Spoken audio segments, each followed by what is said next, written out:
So ang pinakasolusyon lang dyan is mag-usap kayo, tignan ninyo kung paano ang possible na solution to that at paano kayo mag-behave sa area na yan. Kasi yung area na yan, disputed talaga yan.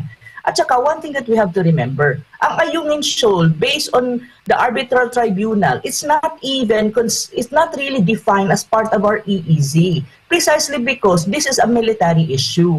The only way you can resolve the Ayungin Shoal dispute between China and the Philippines is to talk it out, negotiate, and diplomacy. Ganon talaga siya. Kahit basahin nyo, balibalik na rin nyo ang arbitral ruling, ang arbitral ruling, hindi nag-rule on Ayungin Shoal. Kasi nga, ang issue militarized. Kasi nga, nandyan ang Sierra Madre ship. Ang ship na yan is not a white ship. It's a naval ship. Ang Navy yan eh. So, ibig sabihin, military. So, kaya, ang sabi ng arbitral, hindi kaya mag-rule kasi hindi siya within the competence ng UNCLOS. So, ang treatment mo dyan, military issue. So, kung military issue yan, wala kang magagawa kung di makipag-usap sa China. Ang kaso, ang claim natin, we're trying to say na EEZ, but on China side, they're claiming it's part of territory, may sovereignty sila. So, ang action nila would always be on the thought, on the framework na they protect their own territory. So, ganun siya. So, gagamitan talaga tayo ng water cannon kung papasok ka dyan without communication with them. Kasi, as far as I know, ang China naman, ang alam ko dyan is they're open for resupply mission as long as it's humanitarian.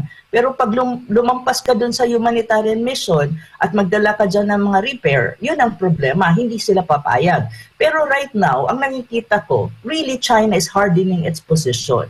Hindi ko nga alam kung hindi ko nga alam ngayon, parang nakikita ko talagang, na sila yung parang provoke na rin siguro, na okay, kung papasok kayo dito, itong gagawin namin because you're entering our so-called claim territory. So, ganun na ang nangyayari. So, yan mga bakbakan dyan sa Ayungin Shoal, it will happen and happen.